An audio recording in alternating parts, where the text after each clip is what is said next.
Excerpt from Harriet Tubman, Conductor on the Underground Railroad, by Anne Petry. Background. By 1850, the United States had acquired new territory in the West. To calm antagonisms over the legality of slavery in the new states or territories, Congress reached the Compromise of 1850, which said that California would be admitted as a free state and that citizens of Utah and New Mexico territories would decide the slavery issue for themselves. This series of acts also included the controversial Fugitive State Slave Law, which denied due process of law to recapture slaves and set heavy fines for those who aided them. The railroad runs to Canada. Along the eastern shore of Maryland, in Dorchester County, in Caroline County, the masters kept hearing whispers about the man named Moses, who was running off slaves. At first, they did not believe in his existence. The stories about him were fantastic, unbelievable. Yet they watched for him. They offered rewards for his capture. They never saw him. Now and then they heard whispered rumors to the effect that he was in the neighborhood. The woods were searched. The roads were watched. There was never anything to indicate his whereabouts. But a few days afterward, a goodly number of slaves would be gone from the plantation. Neither the master nor the overseer had heard or seen anything unusual in the quarter. Sometimes one or the other would vaguely remember having heard a whippoorwill call somewhere in the woods, close by, late at night, though it was the wrong season for whippoorwills. Sometimes the masters thought they had heard the cry of a hoot owl repeated, and would remember having thought that the intervals between the low moaning cry were wrong, that it had been repeated 4 times in succession instead of 3. There was never anything more than that to suggest that all was not well in the quarter. Yet when morning came, they invariably discovered that a group of the finest slaves had taken to their heels.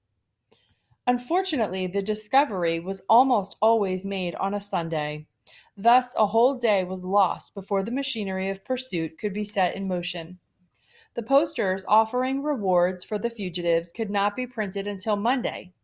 The men who made a living hunting for runaway slaves were out of reach, off in the woods with their dogs and their guns, in pursuit of 4-footed game. Or they were in camp meetings, saying their prayers with their wives and families beside them. Harriet Tubman could have told them that there was far more involved in this matter of running off slaves than signaling the would-be runaways by imitating the call of a whippoorwill or a hoot owl. Far more involved than a matter of waiting for a clear night when the North Star was visible. In December 1851, when she started out with the band of fugitives that she planned to take to Canada, she had been in the vicinity of the plantation for days, planning the trip, carefully selecting the slaves that she would take with her. She had announced her arrival in the quarter by singing the forbidden spiritual, "Go down, Moses, way down to Egypt land," singing it softly outside the door of a slave cabin late at night. The husky voice was beautiful, even when it was barely more than a murmur borne on the wind. Once she had made her presence known, word of her coming spread from cabin to cabin. The slaves whispered to each other, ear to mouth, mouth to ear, "Moses is here. Moses has come. Get ready. Moses is back again." The ones who had agreed to go north with her put ash cake and salt herring in an old bandana, hastily tied it into a bundle, and then waited patiently for the signal that meant it was time to start. There were 11 in this party, including one of her brothers and his wife. It was the largest group that she had ever conducted, but she was determined that more and more slaves should know what freedom was like. She had to take them all the way to Canada. The fugitive slave law was no longer a great many incomprehensible words written down on the country's law books. The new law had become a reality. It was Thomas Sims, a boy picked up on the streets of Boston at night and shipped back to Georgia. It was Jerry and Shadrach, arrested and jailed with no warning. She had never been in Canada. The route beyond Philadelphia was strange to her, but she could not let the runaways who accompanied her know this. As they walked along, she told them stories of her own first flight. She kept painting vivid word pictures of what it would be like to be free. But there were so many of them this time. She knew moments of doubt when she was half afraid and kept looking back over her shoulder, imagining that she heard the sound of pursuit. They would certainly be pursued. 11 of them. $11,000 worth of flesh and bone and muscle that belonged to Maryland planters. If they were caught, the 11 runaways would be whipped and sold south. But she would probably be hanged. They tried to sleep during the day, but they never could wholly relax into sleep. She could tell by the positions they assumed, by their restless movements, and they walked at night. Their progress was slow. It took them 3 nights of walking to reach the first stop. She had told them about the place where they would stay, promising warmth and good food, holding these things out to them as an incentive to keep going. When she knocked on the door of a farmhouse, a place where she and her parties of runaways had always been welcome, always been given shelter and plenty to eat, there was no answer. She knocked again, softly. A voice from within said, "Who is it?" There was fear in the voice. She knew instantly from the sound of the voice there was something wrong. She said, "A friend with friends," the password on the Underground Railroad. The door opened slowly. The man who stood in the doorway looked at her coldly, looked with unconcealed astonishment and fear at the 11 disheveled runaways who were standing near her. Then he shouted, "Too many, too many, it's not safe. My place was searched last week, it's not safe," and slammed the door in her face. She turned away from the house, frowning. She had promised her passengers food and rest and warmth, and instead of that, there would be hunger and cold and more walking over the frozen ground. Somehow, she would have to instill courage into these 11 people, most of them strangers, would have to feed them on hope and bright dreams of freedom instead of the fried pork and cornbread and milk she had promised them. They stumbled along behind her, half dead for sleep, and she urged them on, though she was as tired and as discouraged as they were. She had never been in Canada, but she kept painting wondrous word pictures of what it would be like. She managed to dispel their fear of pursuit so that they would not become hysterical, panic stricken. Then she had to bring some of the fear back so that they would stay awake and keep walking, though they drooped with sleep. Yet during the day, when they lay down deep in a thicket, they never really slept, because if a twig snapped or the wind sighed in the branches of a pine tree, they jumped to their feet, afraid of their own shadows, shivering and shaking. It was very cold, but they dared not make fires because someone would see the smoke and wonder about it. She kept thinking, 11 of them, $11,000 worth of slaves, and she had to take them all the way to Canada. Sometimes she told them about Thomas Garrett in Wilmington. She said he was their friend even though he did not know them. He was the friend of all fugitives. He called them God's poor. He was a Quaker, and his speech was a little different from that of other people. His clothing was different too. He wore the wide-brimmed hat that the Quakers wear. She said that he had thick white hair, soft, almost like a baby's, and the kindest eyes she had ever seen. He was a big man and strong, but he had never used his strength to harm anyone, always to help people. He would give all of them a new pair of shoes. Everybody, he always did. Once they reached his house in Wilmington, they would be safe. He would see to it that they were. She described the house where he lived, told them about the store where he sold shoes. She said he kept a pail of milk and a loaf of bread in the drawer of his desk so that he would have food ready at hand for any of God's poor who should suddenly appear before him, fainting with hunger. There was a hidden room in the store. A whole wall swung open, and behind it was a room where he could hide fugitives. On the wall there were shelves filled with small boxes, boxes of shoes, so that you would never guess that the wall actually opened. While she talked, she kept watching them. They did not believe her. She could tell by their expressions. They were thinking new shoes, Thomas Garrett, Quaker, Wilmington. What foolishness was this? Who knew if she told the truth? Where was she taking them anyway? That night they reached the next stop, a farm that belonged to a German. She made the runaways take shelter behind trees at the edge of the field before she knocked at the door. She hesitated before she approached the door, thinking, suppose that he too should refuse shelter. Suppose, then she thought, Lord, I'm going to hold steady onto you, and you've got to see me through, and knocked softly. She heard the familiar guttural voice say, "Who's there?" She answered quickly, "A friend with friends."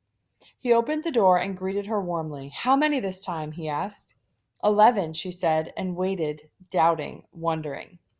He said, "Good, bring them in." He and his wife fed them in the lamplit kitchen, their faces glowing, as they offered food and more food, urging them to eat, saying there was plenty for everybody. Have more milk, have more bread, have more meat. They spent the night in the warm kitchen. They really slept well all that night and until dusk the next day. When they left, it was with reluctance. They had all been warm and safe and well fed. It was hard to exchange the security offered by that clean, warm kitchen for the darkness and the cold of the December night. Go on or die. Harriet had found it hard to leave the warmth and friendliness too, but she urged them on. For a while, as they walked, they seemed to carry in them a measure of contentment. Some of the serenity and the cleanliness of that big, warm kitchen lingered on inside them. But as they walked farther and farther away from the warmth and the light, the cold and the darkness entered into them. They fell silent, sullen, suspicious. She waited for the moment when some she waited for the moment when some one of them would turn mutinous. It did not happen that night. 2 nights later, she was aware that the feet behind her were moving slower and slower. She heard the irritability in their voices, knew that soon someone would refuse to go on. She started talking about William Still and the Philadelphia Vigilance Committee. No one commented. No one asked any questions. She told them the story of William and Ellen Craft and how they escaped from Georgia. Ellen was so fair that she looked as though she were white, and so she dressed up in a man's clothing, and she looked like a wealthy young planter. Her husband, William, who was dark, played the role of her slave. Thus they traveled from Macon, Georgia, to Philadelphia, riding on the trains, staying in the finest hotels. Ellen pretended to be very ill. Her right arm was in a sling, and her right hand was bandaged because she was supposed to have rheumatism. Thus she avoided having to sign the register at the hotels, for she could not read or write. They finally arrived safely in Philadelphia and then went on to Boston. No one said anything. Not one of them seemed to have heard her. She told them about Frederick Douglass, the most famous of the escaped slaves, of his eloquence, of his magnificent appearance. Then she told them of her own first vain effort at running away, evoking the memory of that miserable life she had led as a child, reliving it for a moment in the telling. But they had been tired too long, hungry too long, afraid too long, footsore too long. One of them suddenly cried out in despair, "Let me go back! It's easier to be a slave than to suffer like this in order to be free." She carried a gun with her on these trips. She had never used it except as a threat. Now, as she aimed it, she experienced a feeling of guilt, remembering that time years ago when she had prayed for the death of Edward Brodus, the master, and then, not too long afterward, had heard that great wailing cry that came from the throats of the field hands, and knew from the sound that the master was dead. One of the runaways said again, "Let me go back! Let me go back!" and stood still, and then turned around and said over his shoulder, "I am going back." She lifted the gun, aimed it at the despairing slave. She said, "Go on with us or die." The husky, low-pitched voice was grim. He hesitated for a moment, and then he joined the others. They started walking again. She tried to explain to them why none of them could go back to the plantation. If a runaway returned, he would turn traitor. The master and the overseer would force him to turn traitor. The returned slave would disclose the stopping places, the hiding places, the corn stacks they had used with the full knowledge of the owner on the farm, the name of the German farmer who had fed them and sheltered them. These people who had risked their own security to help runaways would be ruined, fined, imprisoned. She said, we got to go free or die, and freedom's not bought with dust." This time she told them about the long agony of the Middle Passage on the old slave ships, about the black horror of the holds, about the chains and the whips. They too knew these stories, but she wanted to remind them of the long, hard way they had come, about the long, hard way they had yet to go. She told them about Thomas Sims, the boy picked up on the streets of Boston and sent back to Georgia. She said when they got him back to Savannah, got him in prison there, they whipped him until the doctor who was standing by watching said, "You will kill him if you strike him again." His master said, "Let him die." Thus she forced them to go on. Sometimes she thought she had become nothing but a voice speaking in the darkness, cajoling, urging, threatening. Sometimes she told them things to make them laugh. Sometimes she sang to them, and heard the 11 voices behind her blending softly with hers. And then she knew that for the moment all was well with them. She gave the impression of being a short, muscular, indomitable woman who could never be defeated. Yet at any moment she was liable to be seized by one of those curious fits of sleep which might last for a few minutes or for hours. Even on this trip, she suddenly fell asleep in the woods. The runaways, ragged, dirty, hungry, cold, did not steal the gun as they might have, and set off by themselves, or turn back. They sat on the ground near her and waited patiently until she awakened. They had come to trust her implicitly, totally. They too had come to believe her repeated statement, "We got to go free or die." She was leading them into freedom, and so they waited until she was ready to go on. Finally, they reached Thomas Garrett's house in Wilmington, Delaware. Just as Harriet had promised, Garrett gave them all new shoes and provided carriages to take them on to the next stop. By slow stages, they reached Philadelphia, where William Still hastily recorded their names and the plantations whence they had come, and something of the life they had led in slavery. Then he carefully hid what he had written for fear it might be discovered. In 1872, he published this record in book form and called it The Underground Railroad. In the foreword to this book, he said, "While I knew the danger of keeping strict records, and while I did not then dream that in my day slavery would be blotted out, or that the time would come when I could publish these records, it used to afford me great satisfaction to take them down, fresh from the lips of fugitives on the way to freedom, and to preserve them as they had given them." William Still, who was familiar with all the station stops on the Underground, supplied Harriet with money and sent her and her 11 fugitives on to Burlington, New Jersey. Harriet felt safer now, though there were danger spots ahead, but the biggest part of her job was over.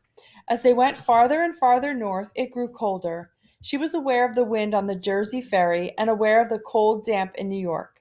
From New York, they went on to Syracuse, where the temperature was even lower. In Syracuse, she met Reverend J. W. Logoon, known as Jarm Logoon. This was the beginning of a lifelong friendship. Both Harriet and Jarm Logoon were to become friends and supporters of old John Brown. From Syracuse, they went north again into a colder, snowier city, Rochester. Here they almost certainly stayed with Frederick Douglass, for he wrote in his autobiography, "On one occasion I had 11 fugitives at the same time under my roof, and it was necessary for them to remain with me until I could collect sufficient money to get them to Canada. It was the largest number I ever had at any one time, and I had some difficulty in providing so many with food and shelter. But, as may well be imagined, they were not very fastidious in either direction, and were well content with very plain food, and a strip of carpet on the floor for a bed or a place on the straw in the barn loft." Late in December 1851, Harriet arrived in St. Catharines, Canada West, now Ontario, with the 11 fugitives. It had taken almost a month to complete this journey. Most of the time had been spent getting out of Maryland. The first winter in St. Catharines was a terrible one. Canada was a strange frozen land, snow everywhere, ice everywhere, and a bone-biting cold the like of which none of them had ever experienced before. Harriet rented a small frame house in the town and set to work to make a home. The fugitives boarded with her. They worked in the forests, felling trees, and so did she. Sometimes she took other jobs, cooking or cleaning house for people in the town. She cheered on these newly arrived fugitives, working herself, finding work for them, finding food for them, praying for them, sometimes begging for them. Often she found herself thinking of the beauty of Maryland, the mellowness of the soil, the richness of the plant life there. The climate itself made for an ease of living that could never be duplicated in this bleak, barren countryside. In spite of the severe cold, the hard work, she came to love St. Catharines and the other towns and cities in Canada where black men lived. She discovered that freedom meant more than the right to change jobs at will, more than the right to keep the money that one earned. It was the right to vote and to sit on juries. It was the right to be elected to office. In Canada, there were black men who were county officials and members of school boards. St. Catharines had a large colony of ex slaves, and they owned their own homes, kept them neat and clean and in good repair. They lived in whatever part of town they chose and sent their children to the schools. When spring came, she decided that she would make this small Canadian city her home. As much as any place could be said to be home to a woman who traveled from Canada to the eastern shore of Maryland as often as she did. In the spring of 1852, she went back to Cape May, New Jersey. She spent the summer there cooking in a hotel. That fall, she returned, as usual, to Dorchester County and brought out 9 more slaves, conducting them all the way to St. Catharines in Canada West to the bone-biting cold, the snow-covered forests, and freedom. She continued to live in this fashion, spending the winter in Canada and the spring and summer working in Cape May, New Jersey, or in Philadelphia. She had made 2 trips a year into slave territory, one in the fall and another in the spring. She now had a definite, crystallized purpose, and in carrying it out, her life fell into a pattern which remained unchanged for the next 6 years.